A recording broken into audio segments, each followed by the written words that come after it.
दोस्तों, एक बार फिर से टॉप 10 में आपको स्वागत है और टॉप 10 की चौथी कड़ी के साथ मैं आपके सामने हूं।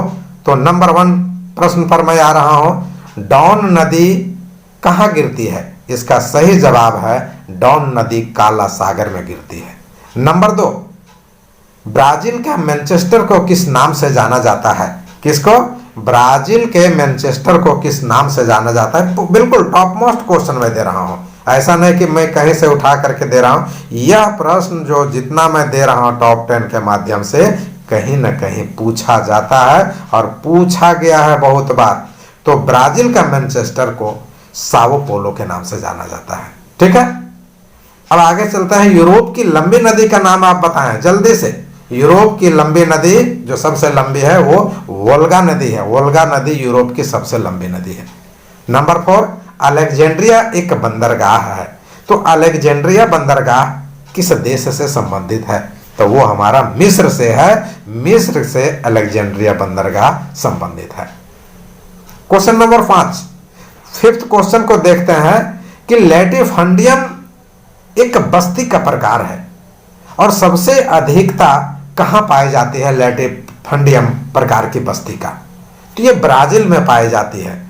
ये भी प्रश्न आ सकता है आपको कि ब्राजील में कौन सी बस्तियां पाई जाती हैं? तो लैटिफंडियम बस्तियां। कि इसकी अधिकता कहां है? तो ब्राजील में है। कौन सी? लैटिफंडियम बस्ती का। स्पष्ट। नंबर 6 पर चल रहे हैं। क्रिस्टोलर महोदय ने एक प्रमुख सिद्धांत दिया है, उस सिद्धांत का नाम आपको बोलना है। जल्दी से बतलाएंगे। क्रिस्टोलर महोदय का प्रमुख सिद्धांत कौन सा है? तो इसका सही जवाब है केंद्रीय स्थल सिद्धांत। केंद्रीय स्थल सिद्धांत जो क्रिस्टोलर महोदय का सिद्धांत है। नंबर 7 पर चल रहा हूं।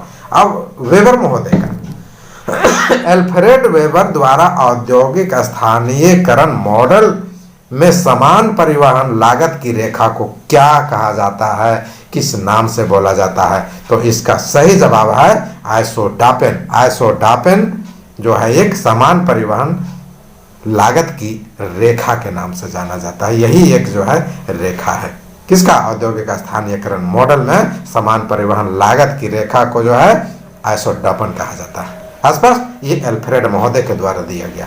अगला प्रश्न पर आ रहा हूं। महत्वपूर्ण प्रश्न, ये 2 तरह से पूछ सकता है। अफ्रीका से कौन कौन सी रेखा गुजरती है? दोस्तों, बहुत ही आसान प्रश्न आपके सामने मैंने दिया।